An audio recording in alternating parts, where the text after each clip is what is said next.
conferencia de prensa. Siempre es importante para que de alguna manera la ciudadanía también conozca conceptos de lo que es el trauma, ¿verdad?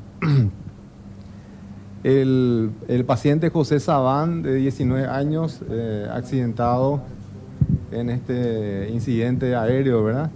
Tan desafortunado, tiene una evolución tórpida en las últimas horas, constatándose en un estudio de tomografía de cráneo la presencia de inflamación del cerebro que se conoce como edema cerebral. Antes de una hora de haberse hecho el diagnóstico, hemos tomado la decisión de realizar una intervención quirúrgica en el cerebro para realizar una cirugía descompresiva, de modo que se pueda establecer un mejor pronóstico de la evolución neurológica y de la lesión cerebral del paciente José. La cirugía fue realizada cercano al mediodía y el paciente se encuentra estable, los objetivos de la cirugía fueron logrados. En terapia intensiva se manejan cifras, ¿verdad? Y hablamos en términos de estabilidad, y en este momento el paciente se encuentra nuevamente dentro de los estándares de estabilidad fisiológica. Doctor, ¿cuáles eran los objetivos de esta cirugía? ¿Puede explicar? Sí, el cráneo es una caja cerrada que contiene al cerebro.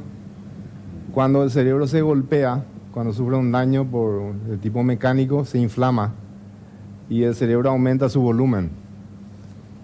Y si la caja de cráneo contiene el cerebro inflamado, la presión del cráneo puede subir tanto que el corazón ya no es capaz de mantener la circulación sanguínea y sobreviene la muerte cerebral, ¿verdad? Que para nosotros representa el final justamente. Por lo que se procede a hacer una cirugía de expansión craneana. Se realiza una extirpación de parte del cráneo.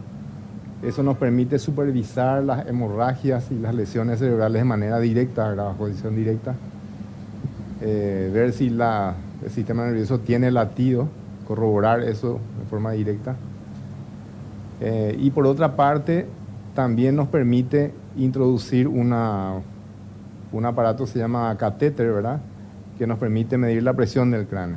De esa manera, los terapistas tienen una variable fisiológica que pueden manejar con mayor eficiencia con sus recursos farmacológicos en terapia intensiva. ¿Cómo está entonces con todos estos procedimientos realizados actualmente el joven? Cuando se hace el diagnóstico de edema cerebral, estábamos en un proceso realmente grave, ¿verdad? Cuando hay cambios en las pupilas significa que se está precipitando una catástrofe de orden neurológico, y se ha actuado justo a tiempo, y con la cirugía que se ha realizado de descompresión de un estado que llamamos nosotros anisocoria, que es la asimetría de las pupilas, esa que indica la inminencia de la muerte cerebral.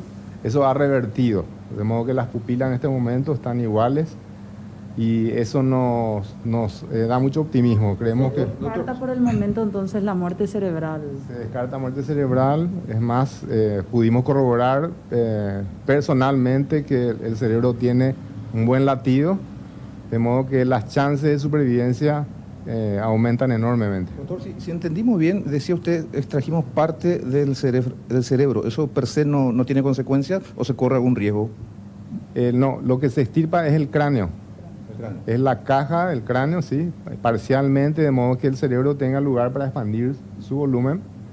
Y una vez que, si el paciente sobrevive, el cerebro se retrae, se desinflama, y posteriormente, en el curso de los meses, si el paciente está bien, se realiza la cirugía de reconstrucción craneal, que ya es una cirugía relativamente rutinaria y de mucho menor complejidad que esta, ¿verdad? ¿Qué queda esperar ahora desde el punto de vista médico? ¿Cuánto se tendrá que esperar? El paciente está con un coma farmacológico inducido, bajo el control estricto del personal de terapia intensiva. y se están consiguiendo los parámetros perseguidos, ¿verdad? Con los recursos de terapia intensiva. Se va a hacer una tomografía de cráneo de control esta tarde, ¿verdad? Aproximadamente a 8 horas de la cirugía.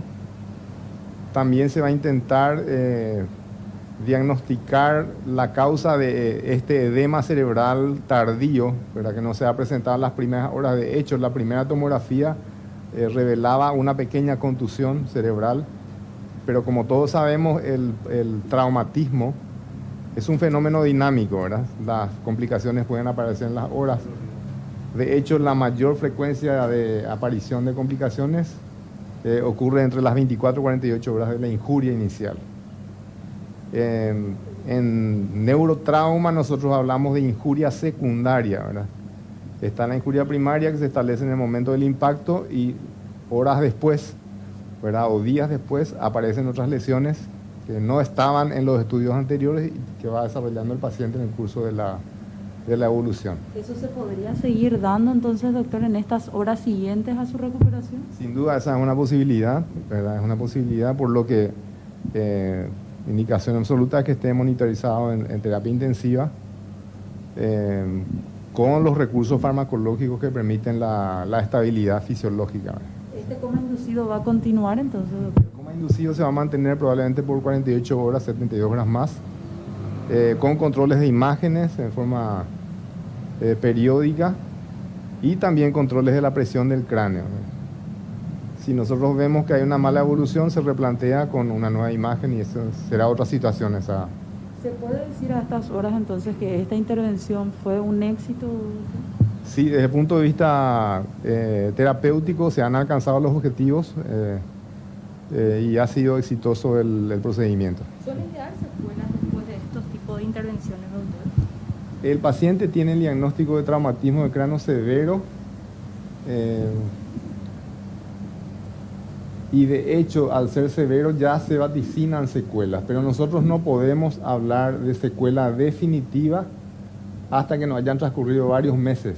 De hecho, la evaluación neurológica que mayor sensibilidad tiene para detectar secuela definitiva es la que se hace a los 1 año de la injuria. Entonces, es importante que también la ciudadanía tenga conocimiento de que el paciente que tiene un daño cerebral no sale con un pronóstico de secuela definitiva en la primera internación, sino que en el curso de los meses se va viendo si existe recuperación cuando ya entra en el periodo de rehabilitación neurológica. Eso es importante. Los familiares hablaban de un infarto cerebral. ¿Es correcto ese término? No es tan preciso porque el infarto cerebral ya es una situación que viene posterior al edema cerebral, ¿verdad? Cuando el cerebro es privado de circulación sanguínea varias horas, ¿verdad? Unas horas críticas, sobreviene la muerte del tejido cerebral, que es el infarto, ¿verdad? Afortunadamente nosotros hemos corroborado visualmente que el paciente no tiene infarto cerebral aún, ¿verdad?, en el momento de la cirugía. La edad marca la diferencia siempre, doctor. Sin duda, el paciente joven tiene mucho más chances de recuperarse de una lesión tan grave como la de José, ¿verdad? Sin duda.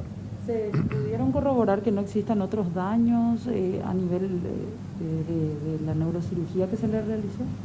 El objetivo de la cirugía, además del aspecto terapéutico, es realizar también un diagnóstico de superficie, ¿verdad? Pero como ustedes saben, hay veces que las lesiones son profundas y a veces no son detectadas ni con la tomografía de cráneo, ¿verdad?, ni con la inspección ocular, sino con estudios de mayor complejidad, como una resonancia magnética. El punto es que este no es el periodo de tiempo en el cual tengamos que indicar una resonancia magnética. Eso va a ocurrir más adelante. ¿Otras lesiones que comprometan también su vida o es el único punto sensible, doctor? ¿Tiene contusiones pulmonares, doctor Saldívar? De hecho, él era al ingreso, paciente con politraumatismo, traumatismo de cráneo, traumatismo cerrado de tórax, traumatismo cerrado de pelvis, fractura húmero derecho, fractura de clavícula izquierda, el luxo fractura de la cadera derecha y también una fractura de tobillo izquierdo es un paciente que ingresa con el primer informe que hemos hecho, en donde se veía en la primera tomografía craneal, se respetaban las estructuras de las cavidades ventriculares, las cisuras, las circunvoluciones cerebrales estaban íntegras y se veía 2 contusiones frontales anteriores pequeñas. Contusión pulmonar, sí, era importante, lo hemos anunciado al principio que marcaría la evolución de él, ya que descartábamos hemorragias internas en abdomen, además de las fracturas. Entonces, pero sin embargo, eso tenía un pronóstico, controlemos 3 a 5 días, en el cual la contusión pulmonar puede eventualmente complicar aún más el cuadro de la contusión misma. Eso se pone a prueba cuando se baje la sedación, doctor, ¿verdad? El paciente, siempre los colegas refirieron hoy en una gacetilla que los parámetros del respirador en presión y en flujo de oxígeno nunca aumentaban los requerimientos, sino por el contrario, iban disminuyendo la cantidad de inotrópicos, es decir, los derivados de la adrenalina que uno tiene internamente, pero aportados en forma medicamentosa, iban disminuyendo en sus necesidades. De hecho, uno hace un control a las 48 horas, un barrido tomográfico a través del cabello hasta la punta de los pies, y ahí salta que efectivamente sale una complicación neurológica de la imagen de entrada. Y eso tiene su explicación. El descenso de un avión a más de 120 kilómetros por hora, en el cual uno tiene el peso óseo, peso líquido y peso de tejidos blandos, que impacta, no en este sentido, no como si fuera que uno tirara una manzana de arriba hacia abajo, que depende de la gravedad para que produzca lesiones en los tejidos íntimamente blandos, sino que por el contrario, se dispara como si fuera que uno agarrara una mosca y tirara contra la pared. Entonces hay lesiones que de entrada no se producen. ¿Por qué no se visualizan en la tomografía? Porque en la microcirculación, en los capilares, se producen edemas, y eso van sumándose y se producen una sumativa de edemas que finalmente hacen el impacto que encuentra hoy en la tomografía el terapista, y de hecho inmediatamente interviene el neurocirujano. Y ahora, en base a los comentarios, nosotros le sumamos que ahora ya, aparte de la contusión pulmonar que tenemos, le sumamos la evolución y la objetivación a tiempo de la craneectomía descompresiva y la medición continua invasiva de las presiones intracerebrales. Doctor, se estaba haciendo una campaña de donación de sangre en nombre de José Sabán. ¿Eso continúa? Me comentaron eso, y de hecho nosotros, tienen que saber ustedes que en estas épocas, y desde hace 3 a 4 meses, eso pueden constatar con la directora del Centro Nacional de Transfusiones, disminuyó la cantidad de donantes espontáneos y los voluntarios. Debido a la misma pandemia es uno, también hay que tener en cuenta que en épocas de dengue también disminuye la cantidad de donantes voluntarios, y nosotros, lo que todas las semanas nos plagueamos, y nos plagueamos con ganas, y ahora quiero expresarlo eso. Cada vez tenemos más traumatizados, y el traumatismo en sí que ocurre probablemente no va a disminuir, porque como comunidad, como sociedad, siempre necesitamos movilizarnos aquí y allá para trabajar, para hacer la libertad, para expresar nuestra libertad de divertirnos. Pero hay ciertas variables que uno puede disminuir. Manejar borracho, manejar endrogado, no usar casco los motociclistas, o de repente ni siquiera poner un señalero y salir en luz roja. O sea que esas son las variables que sí nosotros como ciudadanos podemos disminuir, y no llegar a ocupar los fines de semana las salas de quirófano, las salas de operaciones como terapias intensivas, porque nosotros igual le vamos a recibir. No miramos ya nosotros la cédula de identidad ni la condición social. Le metemos, opera el doctor Rivas probablemente una craneectomía descompresiva, o se opera el abdomen y el paciente necesita asistencia crítica y se queda en el quirófano. ¿Qué pasa? Llega el lunes, martes y miércoles, se suspende 10 cirugías por cada quirófano, y la lista de espera de los pacientes que están atrás sufre primero el enojo lógico de la gente que está esperando solucionar su problema. Pero tenemos que hacer entre todos una sumatoria de ese plagueo nuestro, de los vestidos de blanco, de los que estamos en los hospitales, para que realmente la gente sienta. y por lo menos disminuya esa irresponsabilidad.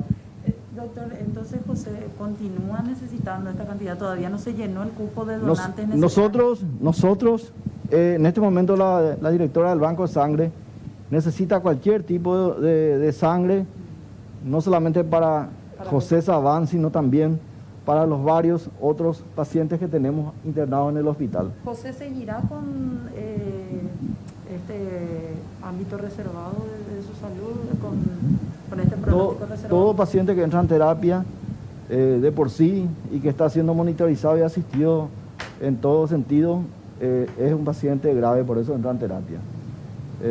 Y es un paciente que dentro de lo que constituye el trauma, vuelvo a repetir, es un paciente grave de entrada.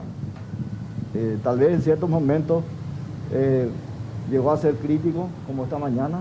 Bueno, se hace una solución y el control es minuto a minuto, hora a hora. Entonces también los cambios evolutivos nosotros tenemos que pesquisar y para eso metemos en terapia, donde hay un grupo de personas que se dedican exclusivamente a ese paciente. ¿Su madre cuánto debería esperar para ingresar a verlo, doctor? Todos los acompañantes de los pacientes entran en cierta hora del día acompañados dentro del protocolo COVID, ¿verdad? A sus pacientes, sea profesional de la enfermería como es su mamá o gente que nosotros le adiestramos para que efectivamente primero use todos los lavados, las ropas correspondientes para no perjudicar o agregar una noxa, una infección al paciente. Y por otro lado, al salir de la terapia, le enseñamos para que no salga y se abracen con otras personas. O sea que hay una serie de reflejos condicionados que tenemos que enseñarle a la gente para entrar. Y probablemente en el horario de visita ella va a entrar, seguro. Bueno, ahí completa Señor. conferencia de prensa tanto del neurocirujano Marcelo Rivas como del doctor Agustín Saldívar, director aquí del Hospital de Traumas, con relación a lo último de la operación que se le practicó cerca del mediodía a Oscar Menchi y Sí, señor. justamente el relevamiento de cómo se encuentra en estos momentos.